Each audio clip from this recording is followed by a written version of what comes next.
keutamaan taat di dalam Islam. Sebelum kita lanjutkan, kita ingatkan kembali materi yang sudah kita bahas sebelumnya. Taat, kalau kita tengok dari sisi bahasa, terambil dari kata to'a, yati'u to'atan, yang artinya patuh atau tunduk. Sedangkan menurut istilah, taat itu adalah kepatuhan atau ketundukan dalam beribadah kepada Allah dengan menjalankan aturannya, melaksanakan perintahnya, dan meninggalkan larangannya. Jadi kalau kita tengok definisi taat menurut bahasa dan istilah itu, maka nanti kita tidak bisa menerjemahkan taat itu hanya sebatas melaksanakan ritual Islam. Misal, sholat 5 waktu sudah dikerjakan, puasa Ramadan sudah, menunaikan zakat sudah, mengerjakan haji sudah, dan ritual-ritual Islam lain juga sudah dikerjakan. Tetapi harus kita ingat bahwa yang namanya aturan Allah itu bukan hanya ibadah ritual.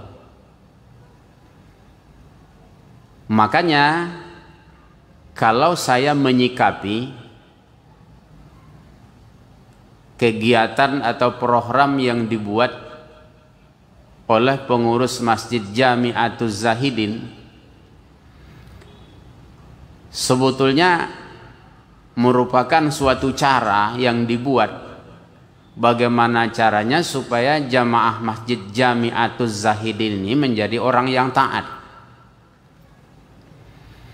Sehingga segala bentuk aturan yang dibuat oleh Allah di dalam Al-Quran, yang dicontohkan oleh Rasulullah, itu dikaji melalui para ustadz yang sengaja dipercaya oleh pengurus Masjid Jami'atuz Zahidin untuk membahas berbagai disiplin ilmu melalui kajian-kajian yang dibuat di Masjid Jami'atuz Zahidin. Berapa kali Pak dalam sehari Pak? Sehari paling tidak 2 kali, subuh, zuhur. Ada yang 3 enggak? Kalau hari ini 3 apa 2 Pak? Jadi kalau kita ratakan saja 2 kali dalam sehari, jadi dalam 1 pekan berarti 14 kali mendengar kajian. Kalau 1 bulan Pak,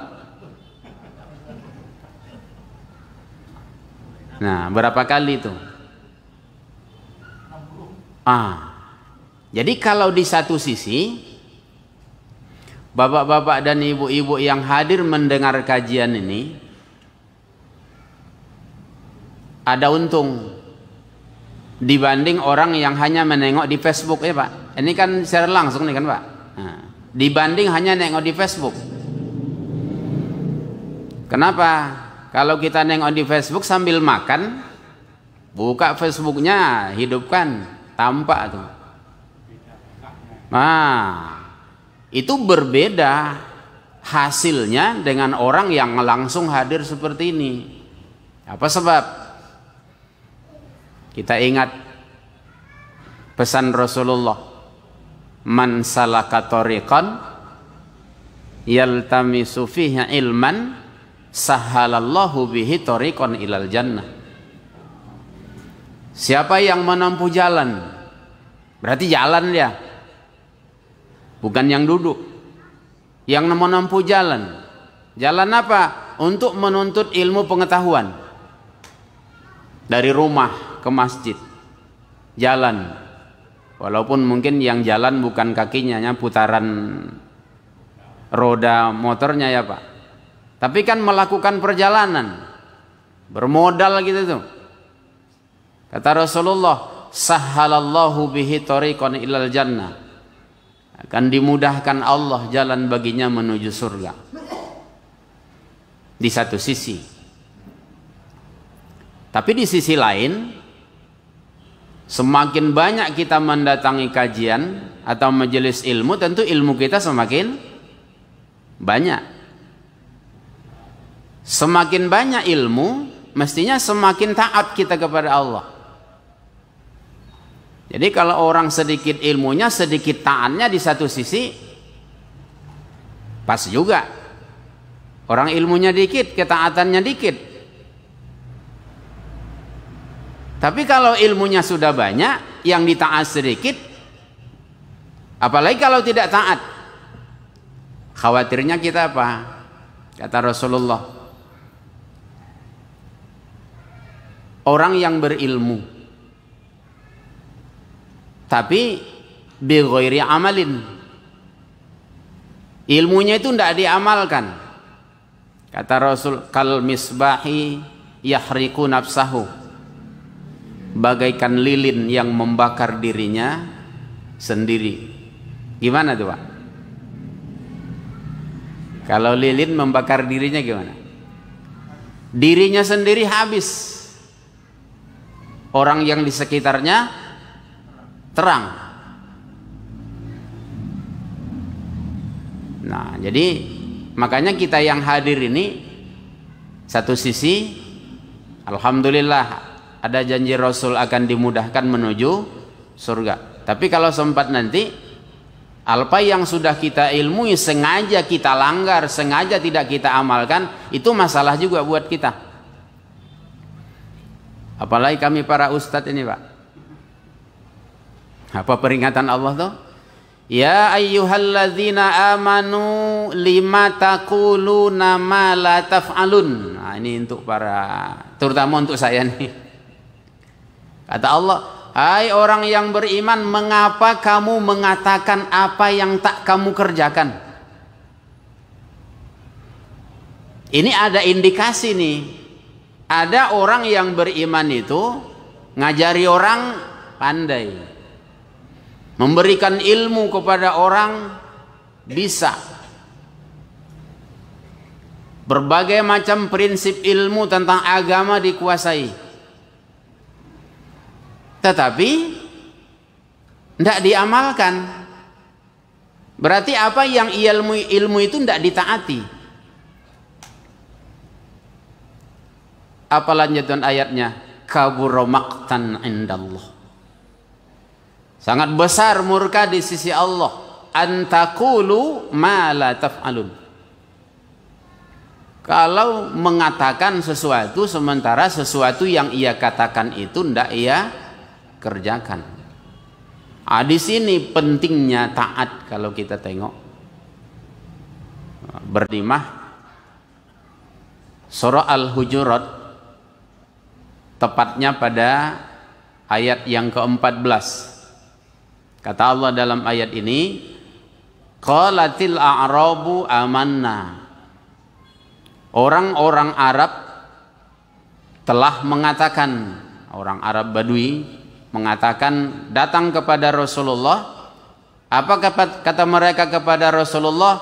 Amanna, Muhammad, kami ini orang beriman. Nah, di saat mereka datang menghadap Rasul mengaku beriman, yang tentu saja jauh bedanya dengan kita. Nah, kita hari ini mengaku beriman juga, tapi kita mengaku beriman kan tidak di depan Rasulullah, tidak seperti mereka. Mereka langsung berhadapan dengan Rasulullah mengatakan, amanna, kami orang yang beriman Muhammad. Nah, Rasulullah di satu sisi sebagai manusia biasa, apa yang beliau dengar, yaitulah yang beliau tahu. Adapun hal-hal yang gaib sebenarnya Rasulullah itu tidak tahu, terkecuali Allah memberitahu beliau.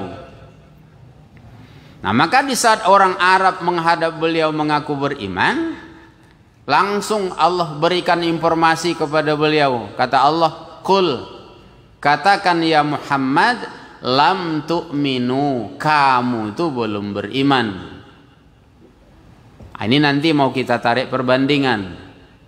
Kalau di depan Rasulullah saja orang mengaku beriman, pengakuan imannya ditolak oleh Allah, tidak tertutup kemungkinan orang yang mengaku beriman tidak di depan Rasulullah pun bisa pengakuan imannya juga tidak diakui oleh Allah Subhanahu wa ta'ala. Kemudian kata Allah, "Walakin qulu aslamna," dan katakanlah kami ini telah tunduk. Nah, tunduknya itu bukan tunduk dalam makna taat di dalam melaksanakan perintah dan larangan dari Allah dan Rasulullah Sallallahu Alaihi Wasallam.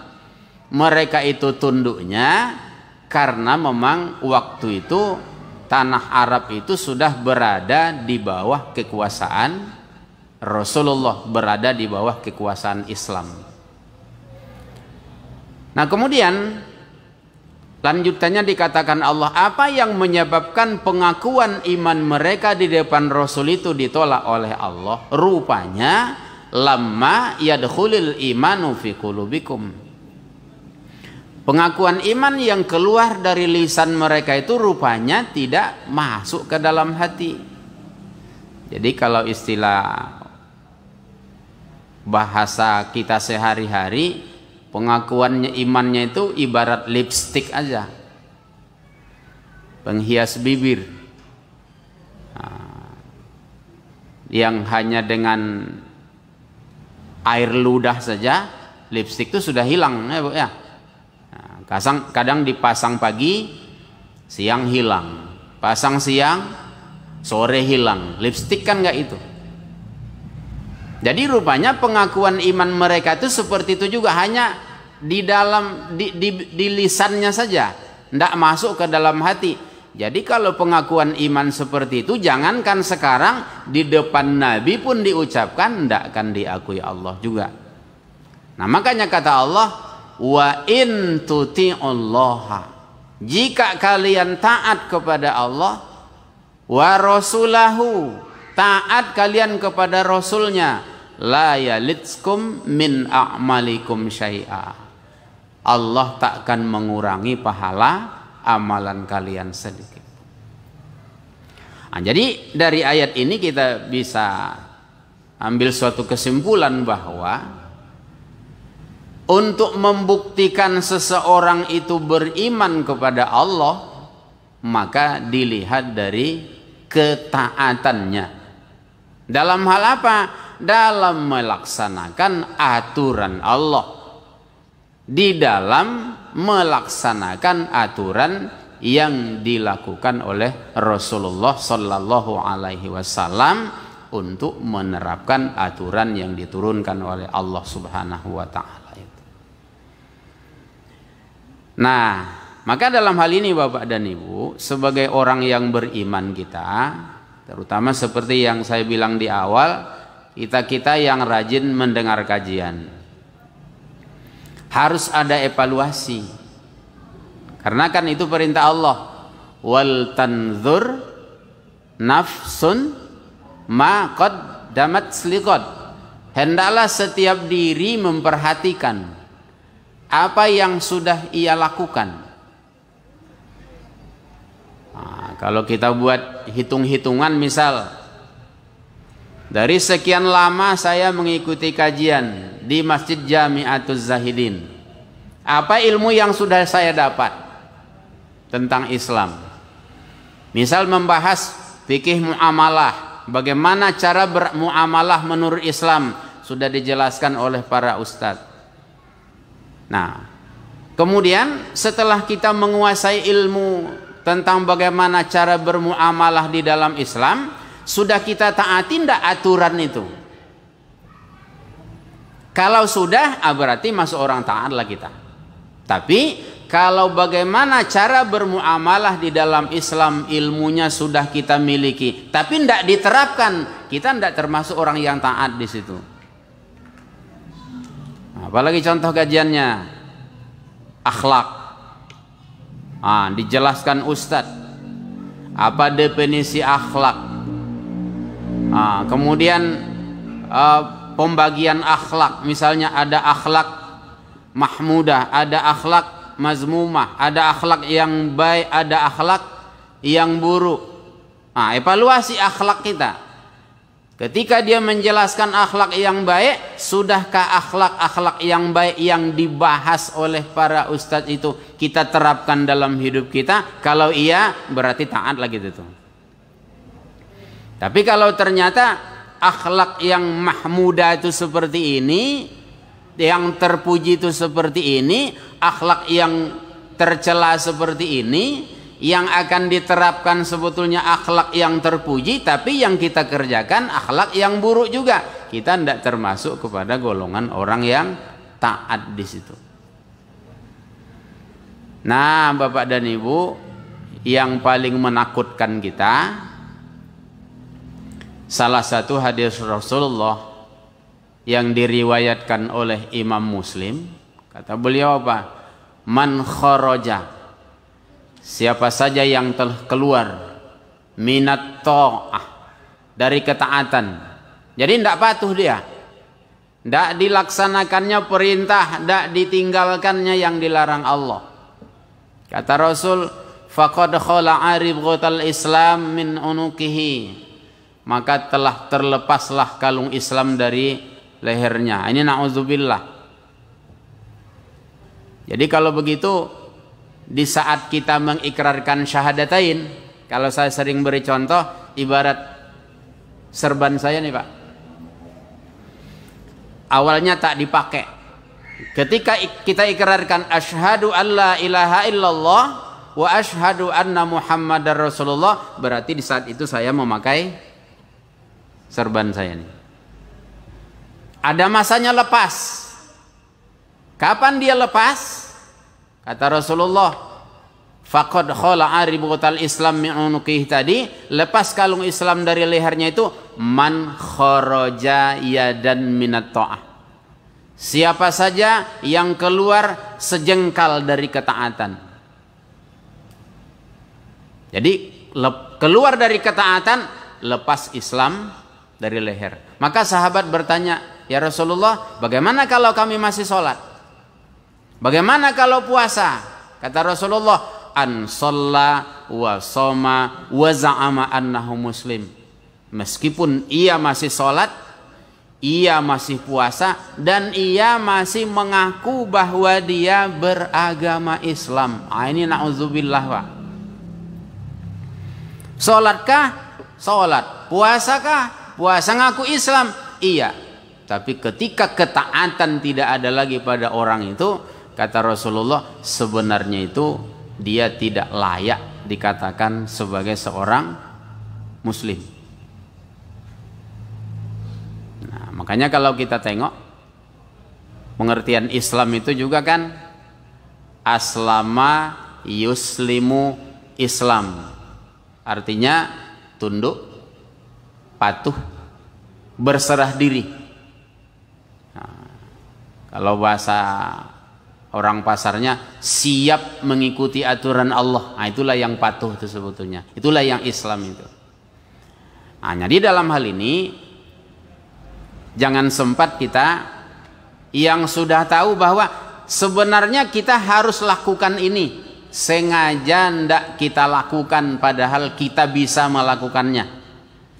Sebenarnya yang seperti ini ndak boleh kita kerjakan, tapi kita kerjakan juga padahal kita bisa untuk meninggalkannya.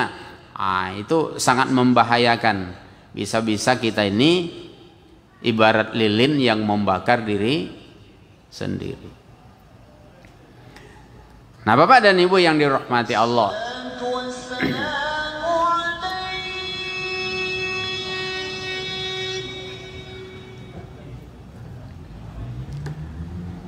kemudian kita tengok kembali apa manfaat Apa keuntungan yang bisa kita peroleh jika kita menjadi orang yang taat? Apa manfaatnya? Kenapa ini disampaikan? Karena secara umum kan kita manusia ini mau berbuat kalau untungnya sudah jelas. Nah, kalau tidak jelas untungnya ngapain kita berbuat? Nah, makanya Allah utus Rasul itu di satu sisi kerjanya mubasyirah, memberikan berita gembira. Di sisi lain Rasul itu ditugaskan sebagai naziron, pemberi peringatan. Nah, kalau kita taat, apa berita gembiranya dari Allah dan Rasul? Kalau kita tengok di surah An-Nur ayat 52, ini kabar gembira dari Allah bagi orang yang taat. Apa kata Allah? May yuti'illaha wa rasulahu. Siapa saja yang taat kepada Allah dan Rasulnya. Jadi siapa saja, mau laki-laki, mau perempuan, mau tua, mau muda, asalkan saja dia taat kepada Allah.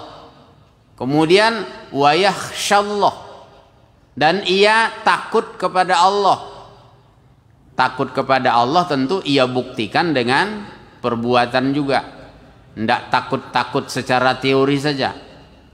Yang kemudian wa yattaqhi, dan dia bertakwa kepadanya sebagai wujud rasa takutnya kepada Allah tadi. Kata Allah, faulaika humul faizun, maka mereka itulah orang-orang yang beruntung. Jadi garis besarnya disebutkan Allah, siapa saja yang taat kepada Allah, dia menjadi manusia yang beruntung.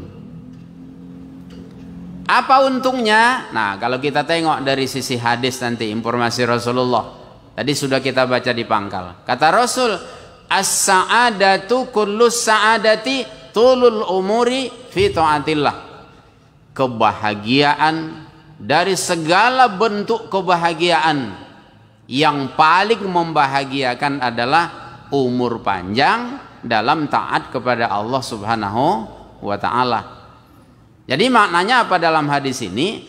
Untung menjadi orang taat itu hati bahagia, pikiran tenang.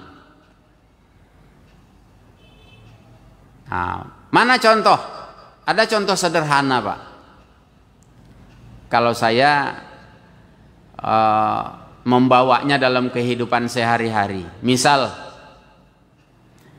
kita sudah tahu aturan membawa kendaraan di jalan raya itu. Misal di Pekanbaru, kalau aturannya kan harus punya SIM, bawa helm standar, bawa motor yang pajaknya hidup. Kita sudah tahu tuh. Kalau kita contohkan tadi, ilmunya sudah kita miliki lah, berbagai macam ilmu fikih.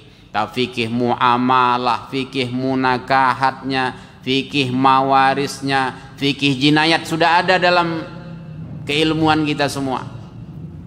Di jalan raya aturan berlalu lintas kita sudah tahu. Tapi begitu keluar dari rumah bawa motor, helm tak dipakai, SIM tinggal, motor rupanya mati pajak. Nah, lewat.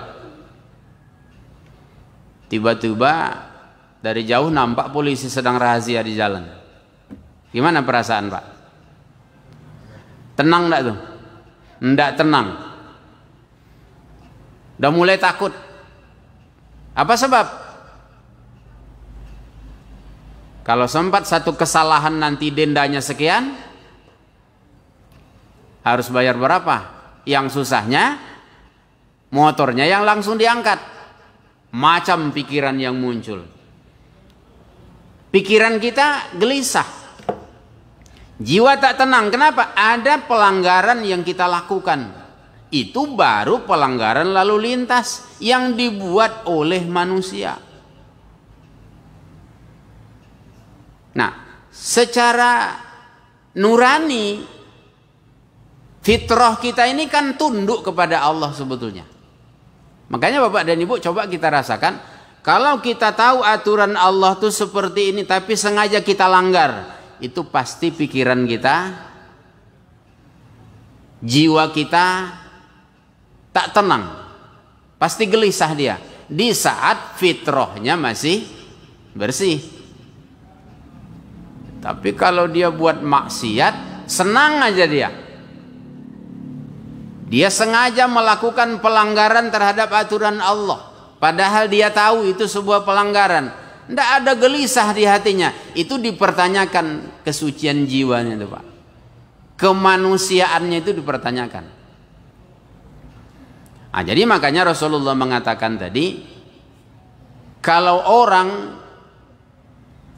taat kepada Allah, itu pasti hatinya bahagia. Nah, jadi makanya kalau ada kegelisahan dalam pikiran, dalam jiwa kita, itu perlu kita adakan evaluasi. Bisa jadi ada kemaksiatan atau kesalahan yang kita lakukan dalam hidup kita. Itu untung pertama. Nah, kemudian untung yang kedua, kata Rasulullah, kullu ummati yadkhulunal jannata. Semua umatku itu akan masuk ke dalam surga. Barangkali inilah yang selalu dijadikan umat Islam ini sebagai senjata. Nah, sehingga dinasehati pun kadang-kadang, kita kan sudah umat Muhammad. Umat Muhammad itu kan dijamin masuk surga oleh Muhammad sendiri. Iya, tapi kan hadis itu ada sambungnya. Kalau terputus sampai di situ, iya tuh. Jadi kata Rasul, kullu ummati yadkhulunal jannata, semua umatku akan masuk surga illa man aba, kecuali yang menolak. Ini mengherankan, Pak. Ada umat Muhammad itu, kata beliau sendiri, yang menolak masuk surga. Akhirnya sahabat bertanya, "May ya'ba ya Rasulullah?" Ya Rasulullah, siapa orang yang menolak masuk surga itu? Karena aneh memang. Karena barangkali, Pak, kalau ditanya, sejahil apapun orang, kerjanya mabuk, mencuri mungkin, berjudi, dalam kondisi tenang, tanya dia, antum rencana nanti kalau mau mati di akhirat ke surga atau ke neraka? Kira-kira dia bilang apa tuh, Pak? Pasti ke surga. Tapi Rasul bilang gimana? Ada orang yang menolak masuk surga. Makanya sahabat heran juga. Akhirnya ditanya, "May ya'ba ya Rasulullah?" Siapa orang yang menolak masuk surga ya Rasul? Kata Rasul, "Man asoni." Siapa yang durhaka kepadaku? Atau maknanya, siapa yang tidak taat kepadaku? Faqad aba, maka sesungguhnya dia itu menolak masuk ke dalam surga. Nah, kalau dalam berdasarkan hadis ini Bapak dan Ibu, berarti orang masuk surga atau masuk neraka itu tidak bisa kita tengok dari pengakuan lisannya saja. Berdasarkan hadis tadi, orang yang betul-betul mau masuk surga itu bisa dilihat dari ketaatannya di dalam melaksanakan aturan Allah dan Rasulullah Sallallahu Alaihi Wasallam. Setelah Allah turunkan Al-Quran sebagai aturan hidup, diimplementasikan oleh Rasulullah yang harus kita contoh dalam kehidupan. Jika ia berupa perintah, ya kerjakan. Itu tandanya dia mau masuk surga. Begitu Allah turunkan perintah, dicontohkan oleh Rasulullah untuk dikerjakan, tapi sengaja ia tinggalkan, tidak ia kerjakan dengan sengaja, itu tandanya dia menolak masuk ke dalam surga. Nah, jadi dari hadis yang dua ini dapat kita ambil kesimpulan bahwa untuk menjadi orang taat itu semasa hidup di dunia kita bahagia, dan di akhirat dijamin Rasul masuk ke dalam surga. Nah, kira-kira Pak, kalau yang dua itu sudah kita dapatkan gimana? Di dunia bahagia, di akhirat ke surga, tidak ada lagi rasanya keberuntungan melebihi itu.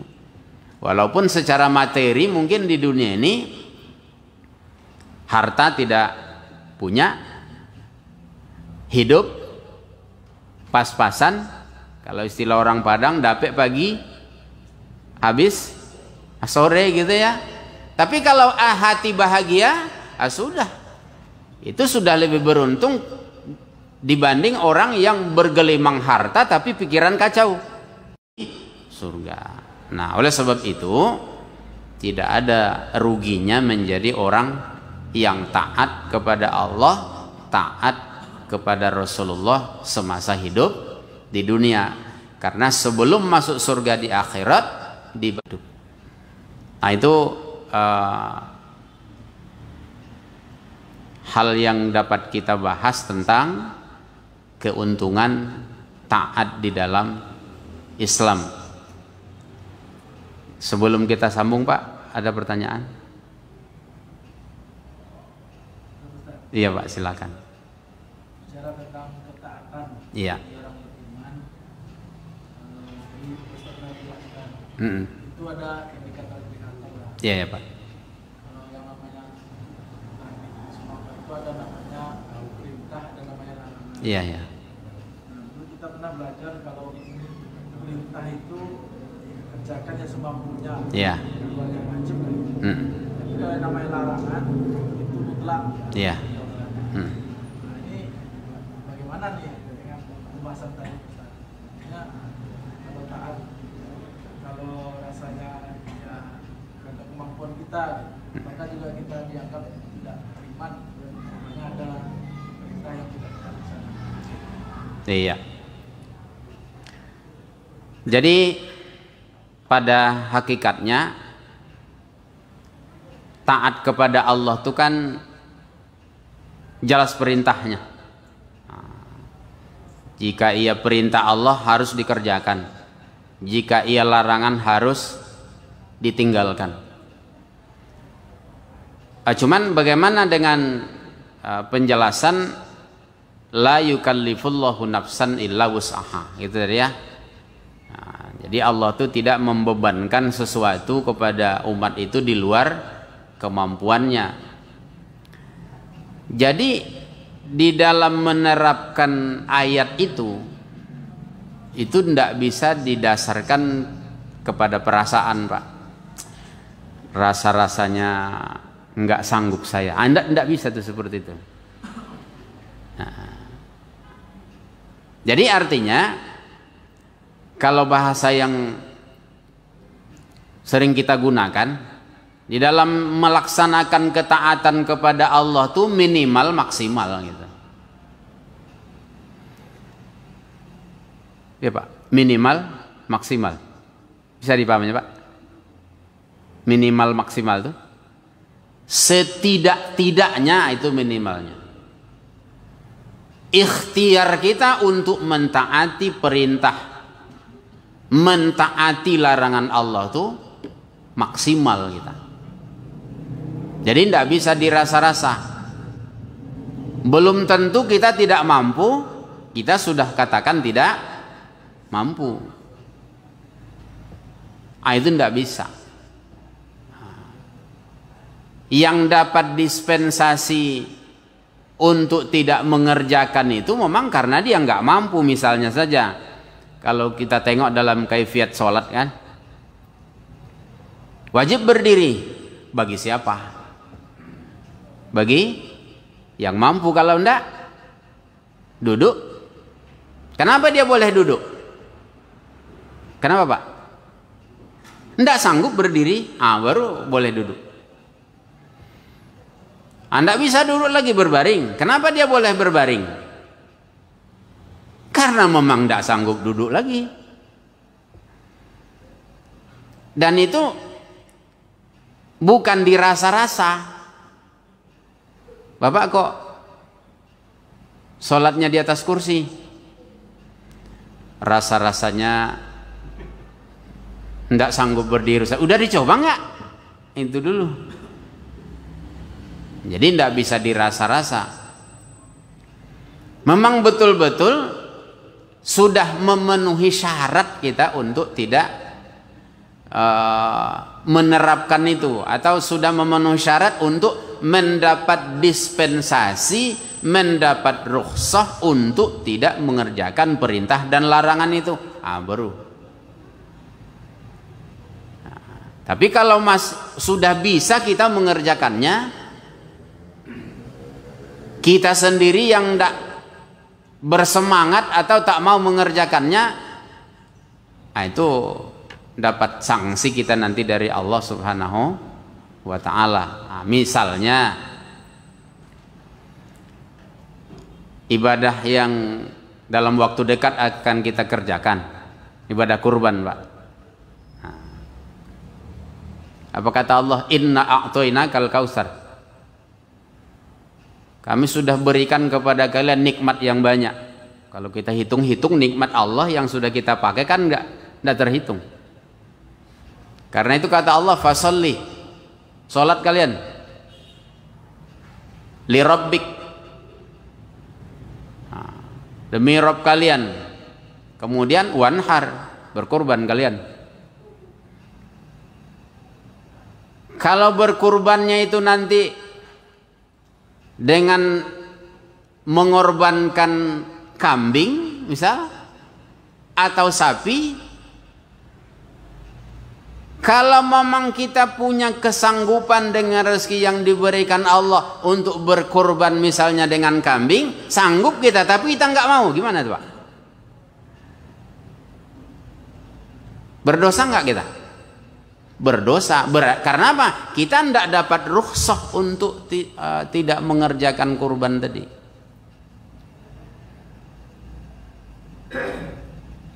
Malahan menghadiri tempat sholat pun tidak dibolehkan Rasulullah kepada orang yang sanggup dia berkorban tapi dia nggak mau. Nah, orang yang seperti ini kan berarti tidak dapat rukhsah untuk tidak taat kepada aturan yang itu tadi. Nah, jadi makanya minimal maksimal. Jadi tidak bisa dirasa-rasa. Coba kerjakan dulu. Kalau memang rasa-rasanya kalau memang betul tidak sanggup kita mengerjakan itu, itulah baru kita fatawakal Allah. Jadi maka dari bahasanya minimal atau setidak-tidaknya usaha kita sudah maksimal. Tapi kan yang biasa dipelajari itu kan perintah itu ada perintah wajib, ada perintah sunat. Dalam sisi inilah mungkin yang sunat itu ya selagi dia sunat nggak kerjakan kan gitu. Oh gitu. Jadi mungkin perintah kurban ini sunat muakkad. Yang namanya sunat kan nggak wajib kan gitu. Iya. Seperti itu. Iya betul. Iya. Tapi sebetulnya kan gitu tadi Pak. Kalau kita tengok ke ayat tadi misal, Allah kan tidak suruh langsung kita berkurban di situ. Allah ceritakan kepada kita, sudah banyak loh nikmat yang sudah saya kasih sama kalian. Nah, kalau saya sering mengkaji nikmat itu paling tidak dari dua sisi Pak. Pertama, nikmat akal. Sehat akal kita. Kira-kira bisa kita nilai dengan duit enggak? Berapa harga akal kita Pak? Bisa enggak kita nilai dengan materi? Rasanya enggak bisa. Dengan akal itulah kita bisa bedakan ini benar, ini salah, ini baik, ini buruk. Nah, itu nikmat pertama. Tapi kalau hanya ini, kan bukan hanya kita yang diberi Allah akal. Orang yang ateis pun punya akal juga. Maka ada nikmat kedua. Apa itu? Nikmat hidayah. Nikmat iman. Iman ini yang membuat semua kebaikan kita bernilai ibadah. Iman ini yang membuat kesalahan kita bisa mendapat ampunan dari Allah Subhanahu wa ta'ala. Yang dua ini saja nikmat Allah itu tidak bisa kita nilai dengan materi sebanyak apapun. Nah sekarang dengan mengingat nikmat itu disuruh Allah kita berkorban sesuai dengan kemampuan yang diberikan Allah. Nah, misalnya tadi mampunya hanya seekor kambing. Ya kalau segitulah kemampuan kita yang ada secara materi sebagai wujud rasa syukur terhadap nikmat yang banyak itu wajar rasanya kita mengerjakan itu. Nah, jadi berpikirnya seperti itu. Nah, supaya lebih ringan kita di dalam melaksanakan apa yang disyariatkan oleh Allah dan dicontohkan oleh Rasulullah Sallallahu Alaihi Wasallam. Nah, jadi apapun kita korbankan asalkan ridho Allah kita dapat dalam kehidupan ini. Nah, cuman memang Pak, kalau kita bawa ke ayat nanti, kata Allah, orang yang mau taat kepada Allah itu dalam segala situasi dan kondisi yang ada itu enggak banyak. Kata Allah kalau di surah An-Nisa nanti hanya qalilum minhum, hanya sebahagian kecil dari mereka. Nah, yang jadi masalah kita ingin masuk di dalam qalilum minhum itukah atau katsirum minhum gitu. Yang mau taat tuh sebagian kecil, berarti sebahagian besarnya wa katsirum minhum fasikun, kata Allah. Sebagian besar di antara mereka itu menjadi fasik. Mau pilih jadi masuk di mana kita? Mau menjadi orang yang sebagian kecil dalam kelompok yang taat atau menjadi orang sebagian besar menjadi orang yang fasik? Mana pilih Pak? Nah, maka sampai nanti ke akhirat dari sekian jumlah manusia yang ke jannah itu pun Pak qalilum minhum, yang ke neraka katsirum minhum. Nah, jadi lebih banyak orang di neraka daripada di surga di akhirat nanti. Kenapa? Karena dari dunia lebih banyak orang yang tidak taat kepada Allah ketimbang orang yang taat dalam kehidupan ini.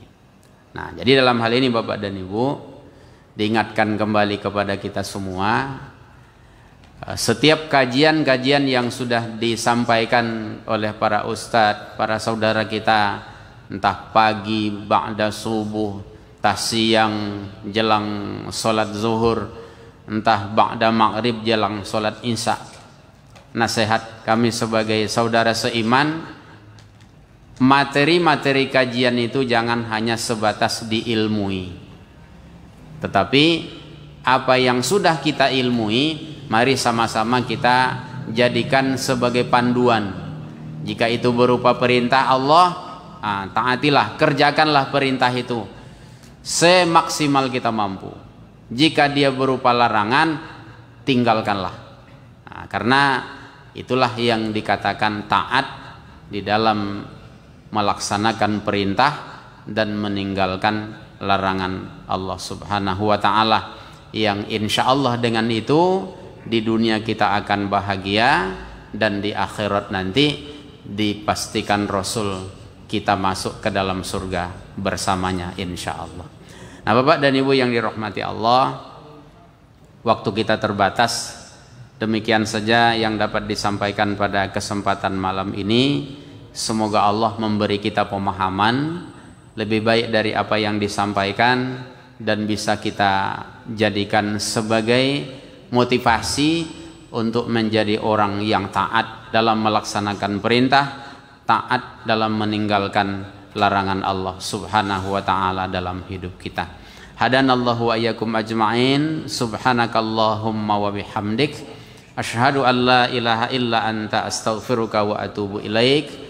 Wassalamu alaikum warahmatullahi wabarakatuh.